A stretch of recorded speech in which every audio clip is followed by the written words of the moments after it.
Escuela dominical, y el domingo pasado tuvimos la introducción del curso de discipulado. Ahora vamos a ver la lección número 1. Escucho como que esto retumba mucho, ¿verdad? Ahí, bueno. Entonces, quiero una vez más decir que este curso de discipulado lo van a tomar evidentemente todos los que sigan estas clases, y puede ser, pienso yo, y es mi oración, que sea de bendición para ustedes en el conocimiento de la palabra de Dios, pero deseo también, hermanos, que sea una herramienta para que las personas que están en esta iglesia, principalmente la membresía, Dios quiera que también más personas puedan unirse a la membresía de esta iglesia, pero que puedan compartir la palabra de Dios con otros. Y en el caso de aquellos que deseen aprender la palabra de Dios, sean que están entre nosotros o sean que son personas de vuestro entorno, digamos conocidos suyos, alguien que desee conocer la palabra de Dios, entonces que eso pueda servir como un material de guía en la instrucción bíblica.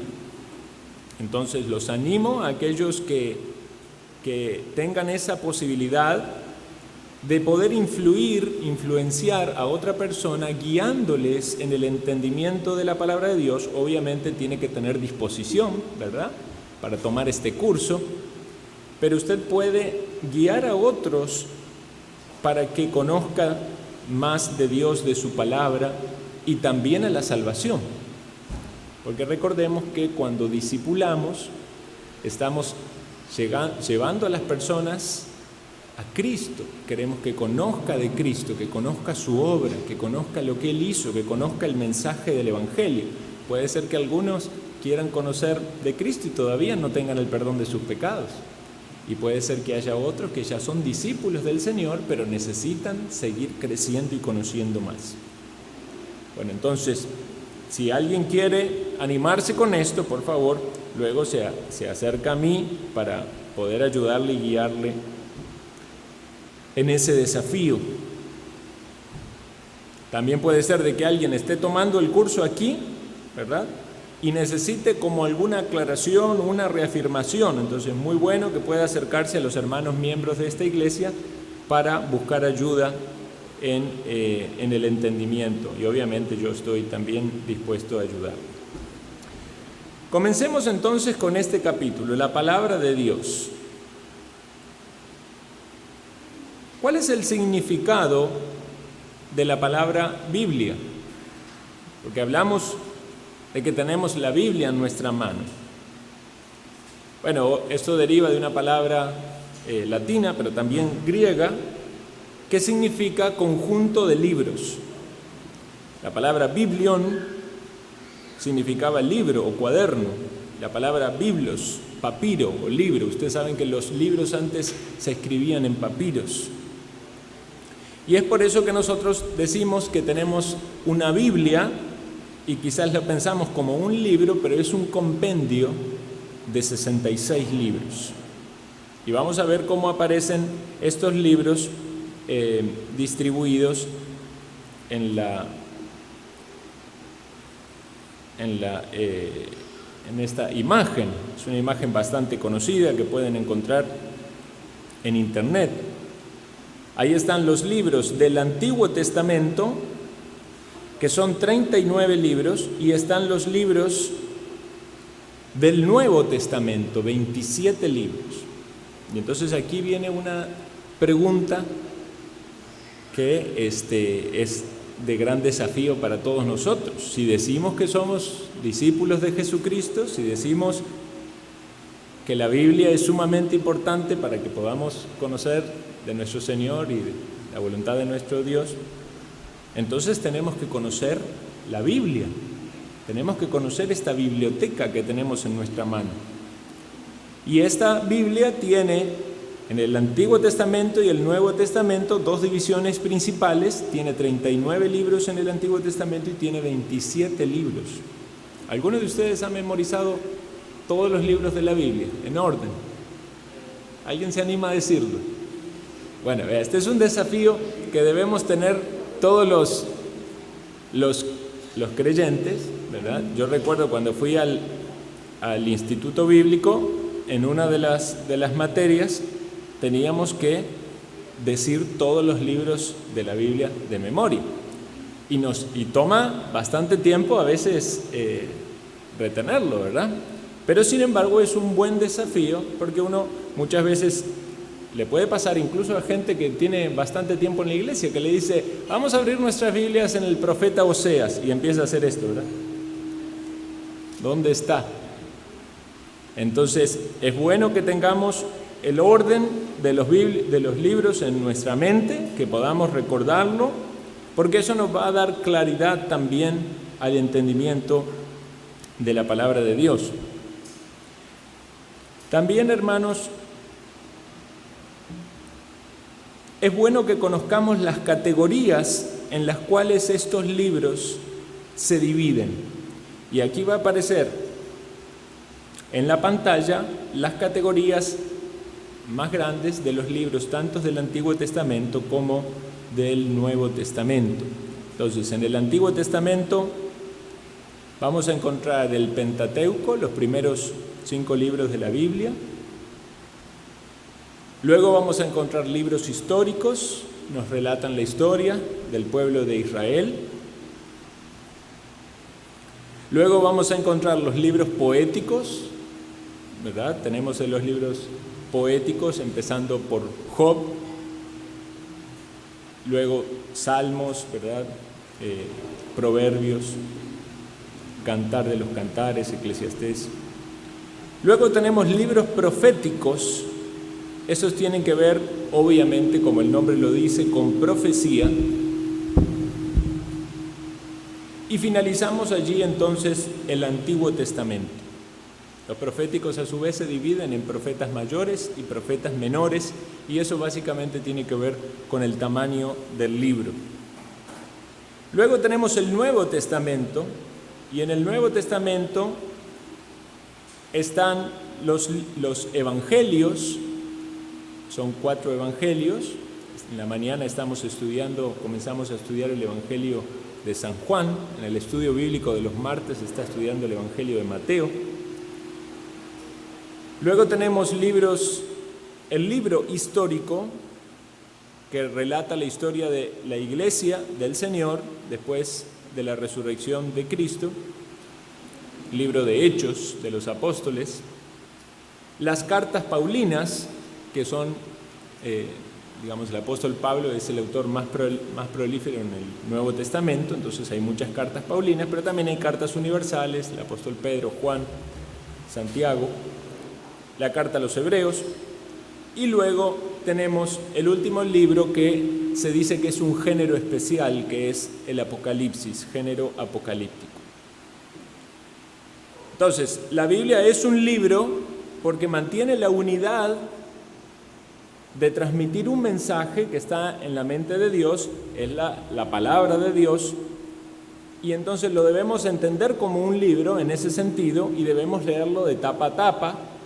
No hay nada malo de que alguien lea un libro dentro de la Biblia puntualmente. Alguien quiere leer, por ejemplo, un evangelio y lo lee varias veces, pero también debemos entender que es la Biblia un gran libro, y todo en sí mismo es un libro que contiene un mensaje. O sea, no hay contradicción en la Biblia, en la palabra de Dios.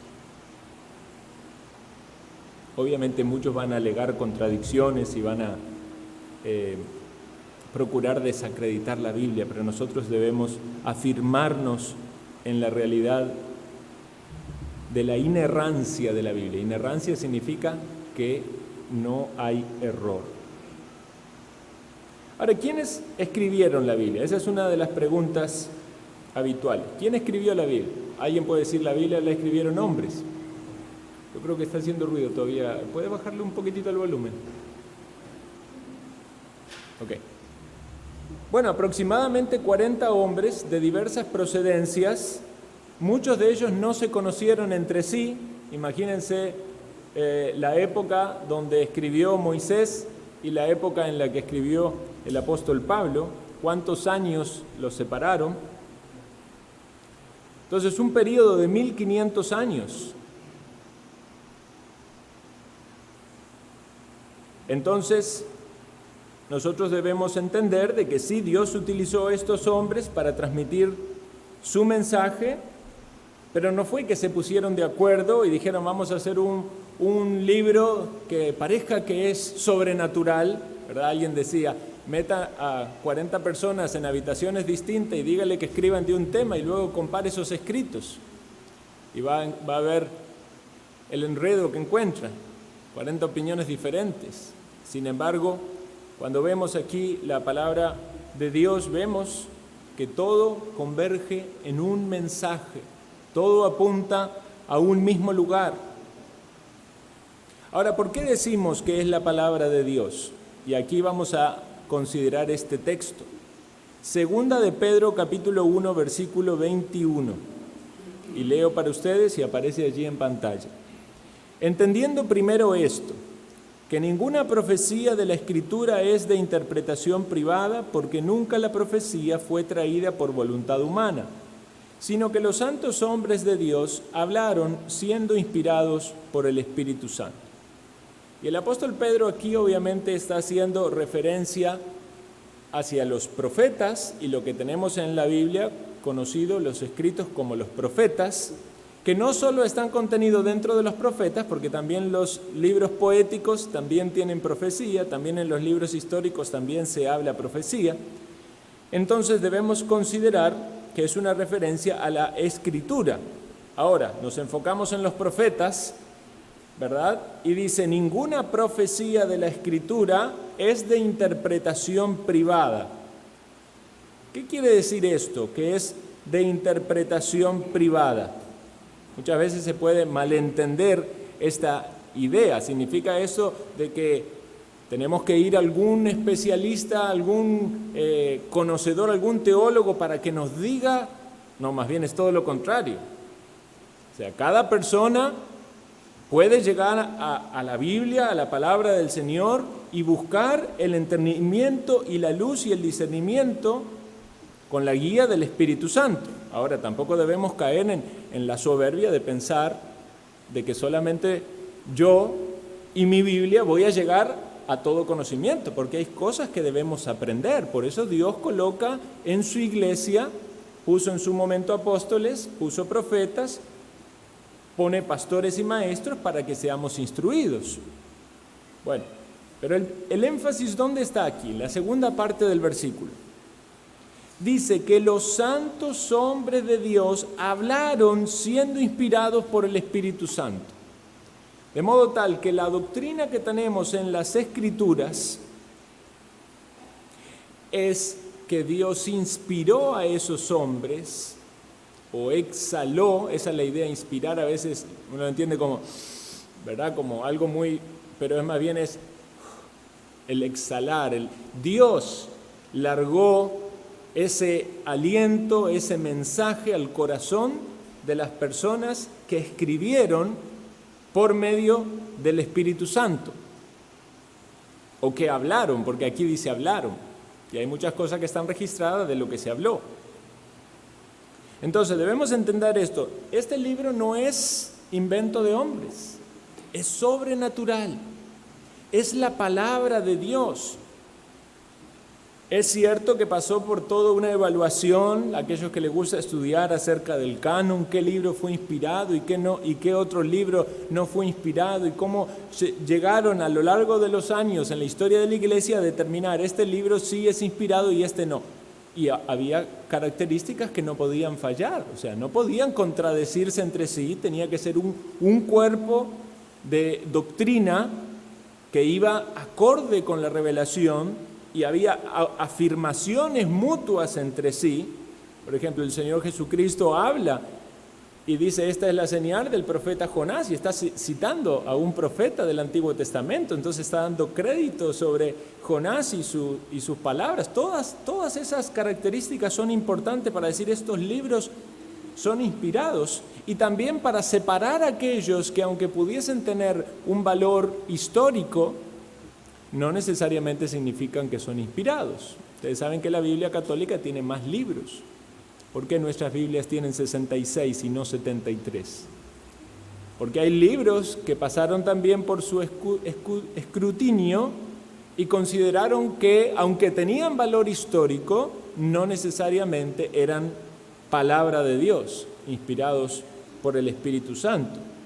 Y es por eso que no podemos decir, esos libros son una base para nuestra doctrina, porque no hay garantía de que sean inspirados.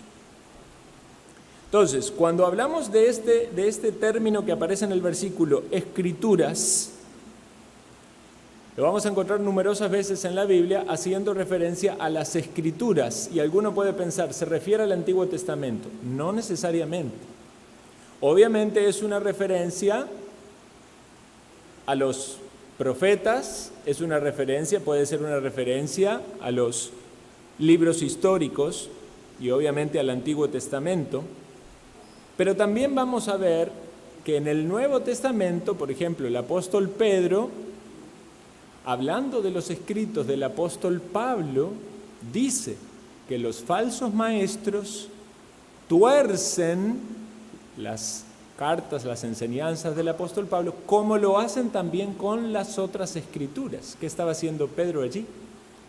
Estaba poniendo las cartas apostólicas al mismo nivel de las escrituras del Antiguo Testamento. Entonces va a decir, las otras escrituras. ¿Qué está diciendo?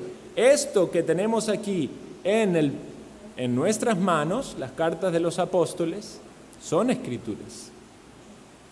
Por lo tanto, debemos considerarlas inspiradas por el Espíritu Santo y palabra de Dios. Entonces, decimos escritura y podemos entender toda la Biblia. Palabra de Dios, toda la Biblia, Antiguo y Nuevo Testamento. Y también vamos a encontrar algunos términos de autorreferencia que también son muy ilustrativos y de mucho ánimo para nosotros cuando los meditamos. Por ejemplo, el Salmo 119. Todos creo que hemos leído el Salmo 119, el salmo más largo de la Biblia y el capítulo más largo de la Biblia. Y cualquiera que lo leyó no tarda en darse cuenta de que hay un tema principal en ese salmo. ¿Cuál es el tema? La palabra de Dios. Y nada más voy a leer algunos versículos para que ustedes vean cómo se utilizan numerosas palabras o sinónimos para describir a la palabra de Dios. Dice, ¿con qué limpiará el joven su camino? Con guardar tu palabra. Tu palabra. Con todo mi corazón te he buscado, no me dejes desviarme de tus mandamientos.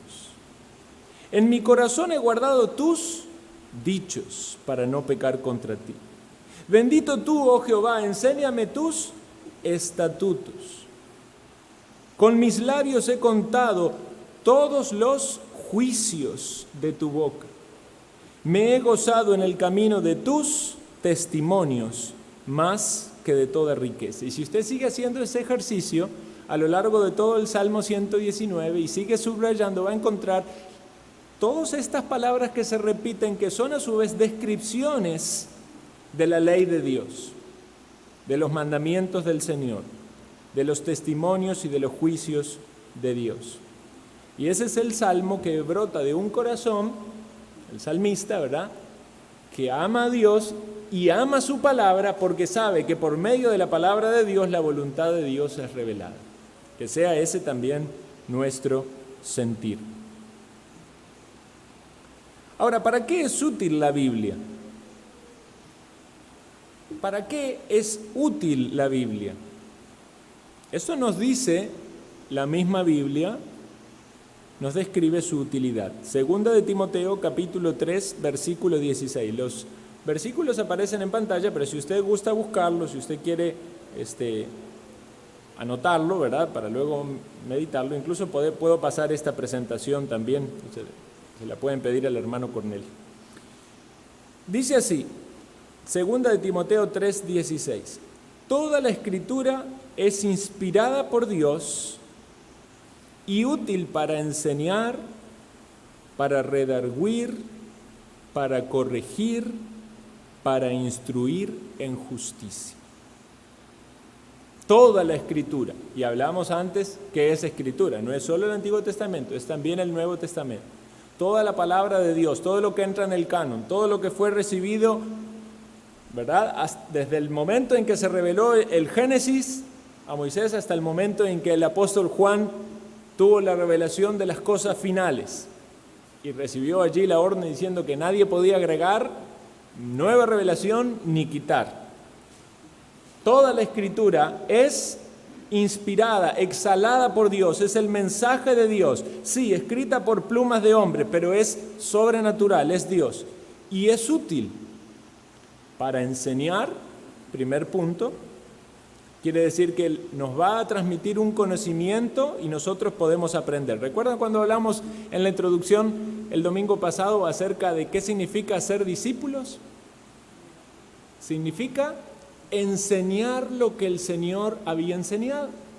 Esa es la idea. Id y haced discípulos, y otra versión traduce así: id y enseñad a las naciones. Enseñar. Para enseñar tiene que haber un conocimiento y ese conocimiento tiene que ser transmitido y la otra persona tiene que recibirlo, oírlo, aprenderlo. No es lo mismo oírlo, ¿verdad?, que escucharlo. Alguien hacía esa diferencia, es interesante. ¿Usted me está oyendo o me está escuchando? No es lo mismo, ¿verdad? Usted puede estar oyendo ruidos, pero si me está escuchando, está comprendiendo lo que digo. Bueno, la Biblia es útil para enseñar, por eso se enseña la Biblia, porque es de aquí de donde brota este conocimiento, pero también es útil para redarguir. Eso ya tiene que ver con algo más que un conocimiento, un concepto intelectual.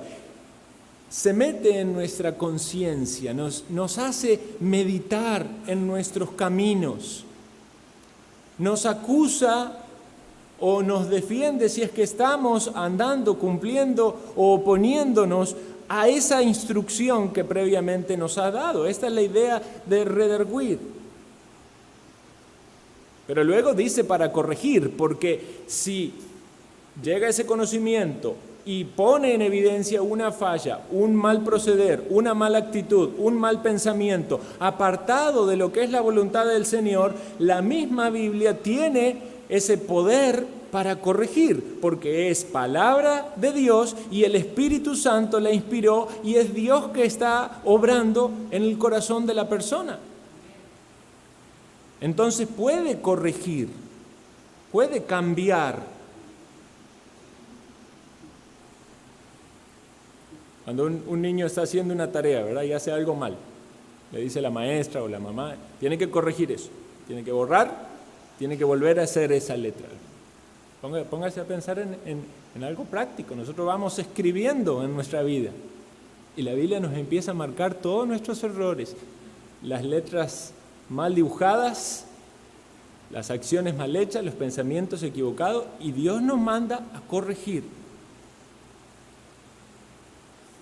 Y dice también para instruir, es decir, voy a aprender, voy a corregir, voy a meditar, voy a corregir, pero luego voy a volver a actuar de una manera que sea acorde a la justicia de Dios. Entonces, qué maravilla pensar todo lo que hace Dios por su palabra en nosotros. Nos enseña, nos redarguye, nos corrige, nos instruye y a su vez nosotros podemos, siendo bendecidos por la palabra, bendecir a otros de este mismo modo. Ese es el poder de la palabra.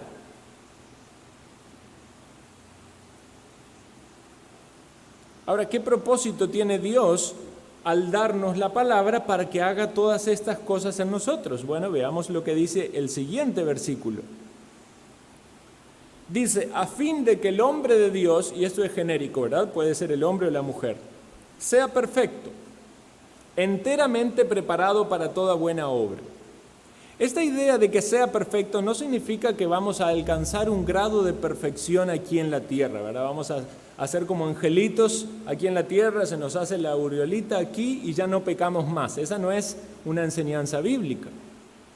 El creyente, salvo por la obra de Cristo, que ha limpiado sus pecados, en la sangre de Cristo, sigue luchando con el pecado en su diario vivir. De hecho, la misma idea de que la palabra nos corrija y nos instruya nos hace pensar en la necesidad de arrepentimiento y de cambio y de corrección. Está implícita la idea de que no hay perfección. Sin embargo, vamos camino a una perfección que será en la gloria.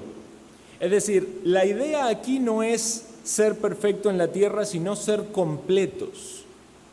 Ser completos en cuanto a nuestro conocimiento, ser completo en cuanto a nuestra meditación de las verdades escriturales, ser completo en cuanto a la práctica de las verdades escriturales.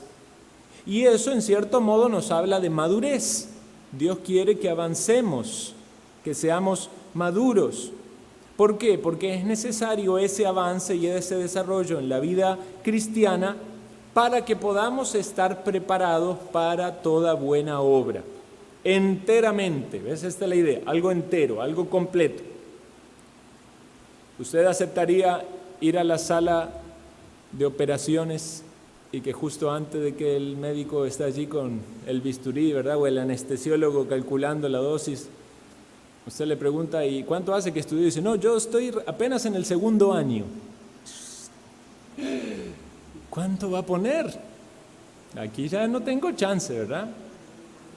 Bueno, falta preparación, le falta práctica, le falta desarrollo, le falta madurez. Bueno, nosotros tenemos que ver esa necesidad que tenemos también en nuestra vida espiritual. ¿Y de dónde ha de venir esa capacitación, ese entrenamiento y esa práctica? Bueno, para el médico será en su universidad y en los libros que ese conocimiento es impartido, pero para el creyente eso está en la palabra de Dios. Entonces debemos saber de que de la palabra de Dios viene lo que necesitamos para desarrollarnos como cristianos, y cuando vamos desarrollándonos, evidentemente vamos a poder empezar a hacer buenas obras. No vamos a decir, yo voy a esperar hasta la perfección para entonces servir al Señor. No, con lo que el Señor nos ha dado, con la luz que tenemos, con el conocimiento que vamos, deseamos ponerlo en práctica y ya empezar a servir al Señor, pero obviamente debemos ser humildes reconociendo la necesidad de seguir avanzando en el conocimiento, de ser instruidos, de ser redarguidos de nuestros pecados, de ser perfeccionados. Ahora entonces vamos al siguiente punto, y esta es una conclusión muy importante. ¿Necesitamos algún otro tipo de revelación además de la palabra de Dios? Y al meditar en esto, ustedes se van a dar cuenta por qué este capítulo de la palabra de Dios debe ser el primero que vamos a estudiar en el discipulado. Porque si decimos que somos discípulos de Cristo y nos afirmamos en la Biblia como la palabra de Dios, no podemos poner a la Biblia en competencia con ninguna otra autoridad. Autoridad me refiero a la autoridad en la cual nos apoyamos para comprender a Dios y su voluntad. Porque este es el problema, aunque algunos van a leer esto y lo van a pensar mucho en algunas iglesias, ¿verdad? Que se abren la puerta a todo tipo de revelación extrasensorial, pero esto también, digamos, es algo que la iglesia romana, cristiana, por mucho tiempo, y la iglesia católica romana ha puesto en tela de dudas en su historia. Porque la autoridad de la palabra de Dios está al mismo nivel que la tradición y al mismo nivel que el papado. Entonces estas tres autoridades tienen un ámbito de competencia, y finalmente algunas veces se hace lo que dice la tradición, otras veces lo que dice la palabra de Dios, pero muchas veces también el Papa determina qué es lo que dice la palabra de Dios basado en la tradición. Entonces no hay una base de autoridad firme sobre la cual establecerse. Nosotros vamos a plantar aquí la base, no porque nosotros la hayamos puesto, porque Dios la puso. Y la base es la palabra. Entonces, ¿necesitamos algún otro tipo de revelación además de la palabra? Vamos a decir que no. Solamente la palabra de Dios es nuestra autoridad para la creencia, para la práctica, para lo que hacemos, para lo que decimos. Y si no estamos basados en la Biblia, ya partimos de una base distinta. No nos podemos poner de acuerdo. ¿Le ha pasado a usted entrar en una discusión y después de que está como una hora discutiendo se dan cuenta de que están hablando de una misma palabra pero los dos entienden algo distinto? Bueno, si usted va a definir su creencia en base a revelaciones fuera de la palabra de Dios, entonces estamos partiendo de cosas totalmente distintas. Vean lo que dice este puritano pastor John Owen hace muchos años. Dijo: si las revelaciones privadas concuerdan con la Escritura, alguien tiene una revelación privada y concuerda con la Escritura. Digamos, alguien dice: Dios me dijo que usted tiene que ser santo. Y el hermanito dijo: amén. La Biblia dice: sed santos porque yo soy santo. Podemos decir amén a eso, ¿verdad? Si las revelaciones privadas concuerdan con la Escritura, no son necesarias. Usted le puede decir: sí, Dios me lo dijo cuando leí ese versículo. Y si no concuerdan, Dios me dijo que usted tiene que ser un gran jugador de fútbol, porque te vas a hacer millonario y te va a usar para testimonio a las naciones. No es broma, ¿eh? Esto me lo ha dicho alguien que se lo dijo así. ¿Concuerda eso con la Escritura? ¿Tengo manera de comprobar eso? La Escritura no está. ¿Yo cómo puedo decir a esa persona que Dios se lo dijo?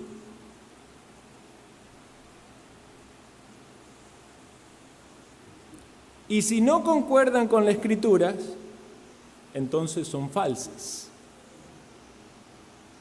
Ahora vean, consideren esto, porque alguien dice: es que a mí alguien me lo dijo y se me cumplió. Y ahí hay gente también que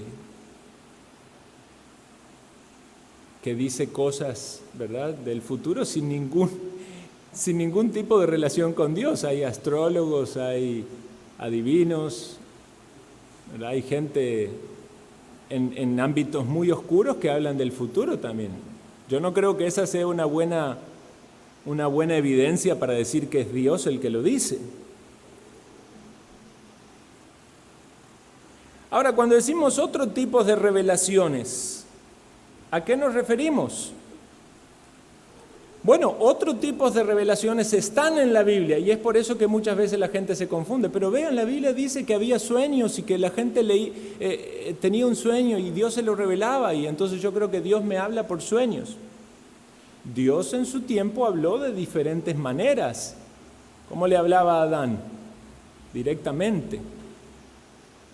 Pero Dios no habla hoy directamente. Dios habló por sueños, por visiones, por mensajes de ángeles. Le dio palabras a profetas que con total confianza de decir la verdad decían: Jehová dice así. Eso es solo lo que está en la Biblia, ¿eh? Nadie hoy puede decir Jehová dice así o Dios dice así, a menos que siga leyendo la Biblia. También Dios se reveló por medio de lenguas. ¿Qué pasó en Hechos capítulo 2? Cuando el Espíritu Santo descendió y las personas que no podían entender y explicar cómo, esas que estaban allí glorificaban a Dios hablando la lengua de los caldeos, de las personas de distintas partes de Asia, en idiomas. ¿Qué era eso? Un mensaje sobrenatural, un testimonio, una señal, una revelación de Dios. También en tiempo de la iglesia primitiva, por eso había interpretación de lenguas, porque eran idiomas que podían comprenderse y podían traducirse, y que no eran aprendidos gradualmente, sino que era una obra sobrenatural de Dios para dar a conocer sus mensajes. Sin embargo, ¿por qué podemos decir que ya Dios no habla directamente, no habla por sueños, no habla por visiones, no habla por medio de ángeles, no habla por medio de profetas, quitando la idea de el profeta también se aplica como maestro, ¿verdad? Podemos también tomar en algún sentido el maestro, el que enseña la Biblia. Pero ¿por qué podemos decir esto con total seguridad? Vuelvo al pasaje anterior. ¿Para qué era útil la Escritura? ¿Recuerdan 4 cosas? ¿Cuál es la primera? Para enseñar, redarguir, corregir e instruir. ¿Y para qué se dieron todas estas cosas? Sí, ok. Y estas cosas que estamos hablando, estos otros modos de revelación de Dios, Dios hablando directamente, Dios por sueños, Dios por visiones, el mensaje de ángeles, Dios estaba allí haciendo lo mismo, porque no estaba la Biblia todavía completa. Había escrituras, pero no estaba el canon completo. Entonces a Dios le agradó poner todo su mensaje de manera tal de que fuera palpable, tangible para nosotros en estos escritos. Y cuando ya el canon se cerró y obviamente las iglesias empezaron a buscar y a compartirse esos manuscritos para tener todos esos libros inspirados, y en base a eso se edificó la iglesia, la doctrina de los apóstoles y los profetas. Pero ¿qué pasa con las otras revelaciones? Nos dice la Biblia que cesaron. Y leo para ustedes, y aparece ahí en pantalla, algo que dice nuestra confesión de fe. Nuestra confesión bautista reformada, Confesión de Londres de 1689, es una confesión que no da lugar a que se crea que hay otro tipo de revelaciones. Por eso dice así: agradó al Señor en distintas épocas y de diversas maneras revelarse a sí mismo y declarar su voluntad a su iglesia, y posteriormente, para preservar y propagar mejor la verdad y para un establecimiento y consuelo más seguro de la iglesia contra las corrupciones de la carne y la malicia de Satanás y del mundo, le agradó poner por escrito esa revelación en su totalidad, lo cual hace a las santas escrituras muy necesarias, habiendo cesado ya las maneras anteriores por las cuales Dios revelaba su voluntad a su pueblo. O sea, esa frase, ese párrafo nos debe dejar totalmente en claro que nuestra doctrina es cesacionista. Cesacionista significa que los dones o revelaciones sobrenaturales cesaron porque ya Dios nos ha dado su palabra. Ahora, ¿cómo podemos manejar entonces estas circunstancias cuando alguien dice, una persona se puede acercar de buena voluntad, ¿verdad? Y decir, Dios me dio un mensaje para ti, Dios me dio una palabra, que tengas ánimo en medio de esta gran prueba. A ver, hermano, no seamos tan duros ahora que tenemos este conocimiento y lo primero que le digamos es, Dios no te reveló nada. O sea, no vayamos al choque. Quizás la persona tiene esa falta de conocimiento, pero está queriendo animar a alguien, ¿verdad? Entonces, sí debemos saber algo.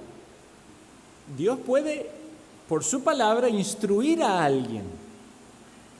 Y Dios puede darle, en este sentido de reflexión y meditación, luz y discernimiento para que venga a consolar a alguien, a animarle, a darle un mensaje, ¿verdad? No vamos a poner en duda eso. Entonces debemos saber de que Dios nos bendice a nosotros, y sería muy bueno. A veces yo creo que el hecho de que entendamos esto nos frena un poco en esta idea de que Dios nos habla por su palabra y que con su palabra podemos bendecir a otros. Porque vean, eso es muy común en las iglesias pentecostales y a veces muy poco común en las nuestras. Las iglesias pentecostales llega a alguien a decirle, tengo una palabra de Dios para vos, y le dice un versículo algunas veces. Bueno, nada más cambiémosle la primera parte y diga, hermano, que hay un versículo que quiero compartirle, que fue de bendición para mí y quiero transmitírselo, pienso que va a ser de bendición para usted. ¿Verdad?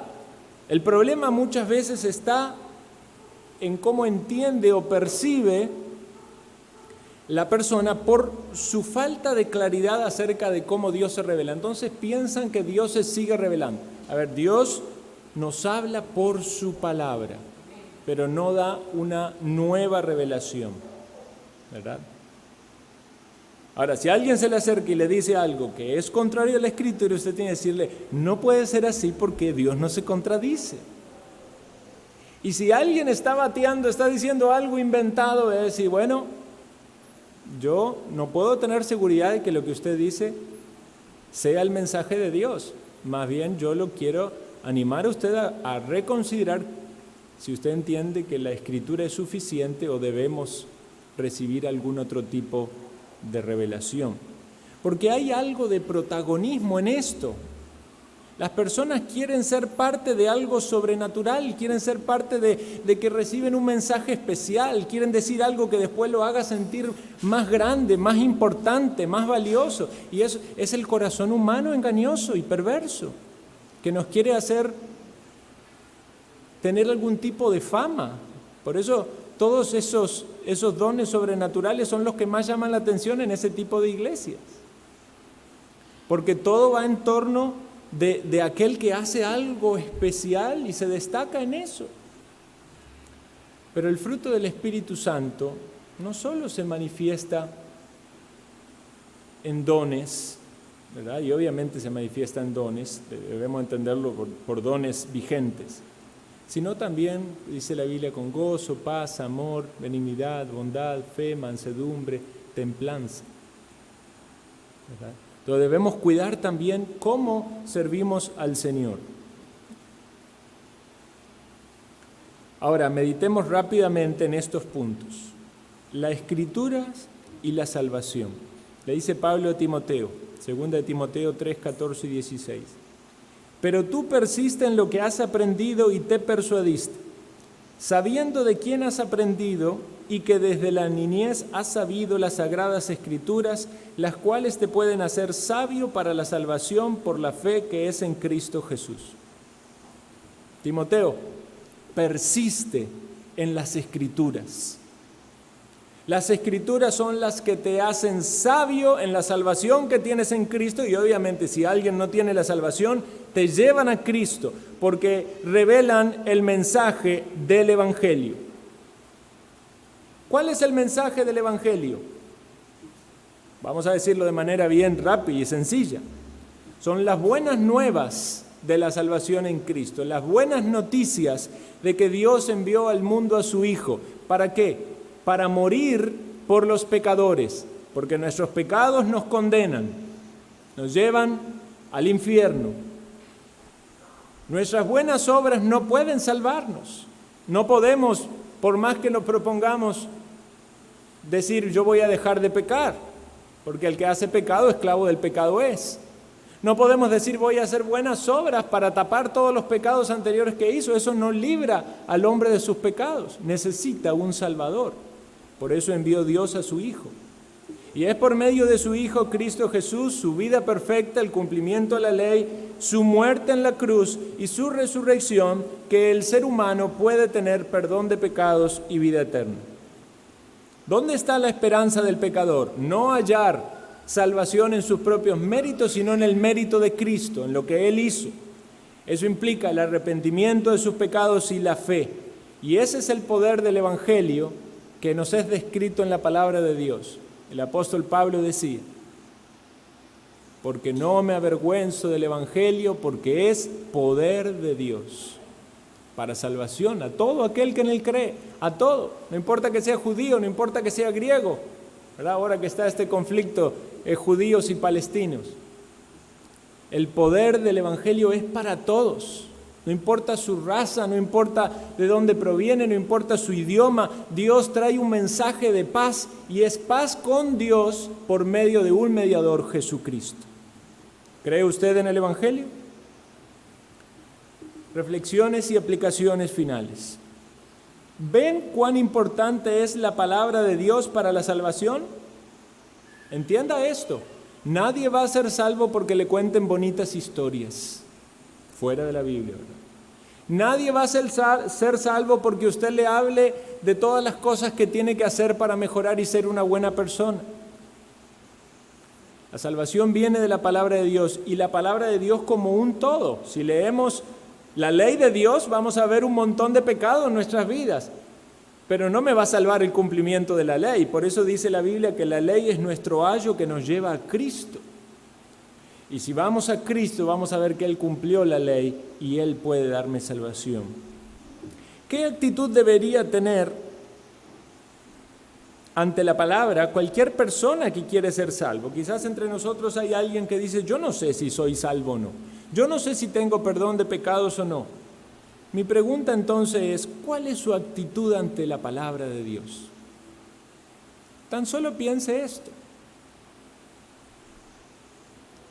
Si hay una persona que tiene algo que usted necesita, esto pasa muy frecuentemente, ¿verdad? Alguien necesita algo de hacer una remodelación en la casa o algo y ve que por los trámites no puede, entonces se va a buscar algún político, ¿verdad? ¿Y cómo va para hablar con ese político? ¿Cuál es su deseo de oír lo que va a decir, de hablar, de expresar, de hacerse escuchar? ¿Quiere usted la salvación? ¿Cuál es su actitud frente a Dios y a su palabra? ¿Realmente quiere que Dios le salve? ¿Es algo que anhela en su corazón? ¿O está como si no le importara? ¿Y cómo debería ser la actitud de alguien que ya tiene la salvación, que ha experimentado en su propia vida y experiencia el perdón de sus pecados, saber de que no va a ser condenado, de que si muere podrá estar en el cielo con Dios y disfrutar ya de estar libre del pecado y exaltar a su Creador? La palabra de Dios es poderosa. Dice así Isaías 55:11, así será mi palabra que sale de mi boca. No volverá a mí vacía, sino que hará lo que yo quiero y será prosperada en aquello para que la envíe. Y si Dios envía su palabra para tocar el corazón de alguien que está muerto en sus delitos y pecados y le quiere dar vida, esa persona va a tener vida. La palabra de Dios es poderosa, dice Hebreos 4:12, porque la palabra de Dios es viva y eficaz, más cortante que espada de dos filos, que penetra hasta partir el alma y el espíritu y las coyunturas y los tuétanos, y discierne los pensamientos y las intenciones del corazón. Vean qué descripción. ¿Hasta dónde llega la palabra? No llega solo a tu mente, parte tu mente en dos, baja hacia tu corazón, llega a tu conciencia, revuelve tus pensamientos, te hace dar cuenta de lo que Dios quiere de ti, hasta revela tus intenciones. ¿Quién puede conocer tus intenciones? Si hay algo que tiene la gente oculto son las intenciones, ¿verdad? Alguien puede estar sonriendo y diciendo a alguien cuánto le amo, pero Dios conoce las intenciones del corazón. Usted puede estar mirando con mucha atención, escuchando este sermón, pero Dios conoce las intenciones acerca de lo que Dios le transmite a usted en su corazón. Pero la palabra de Dios llega ahí. La ley de Dios, que es perfecta, dice Salmo 19, que convierte el alma. El testimonio de Jehová es fiel, hace sabio al sencillo. Los mandamientos de Jehová son rectos, alegran el corazón. El precepto de Jehová es puro, alumbra los ojos. El temor de Jehová es limpio, permanece para siempre. Los juicios de Jehová son verdad, todos justos. Deseables son más que el oro, y más que mucho oro afinado, y dulces más que miel, y que la que destila del panal. Tu siervo es además amonestado con ellos. En guardarlos hay grande galardón. ¿Quién podrá entender sus propios errores? Líbrame de los que me son ocultos.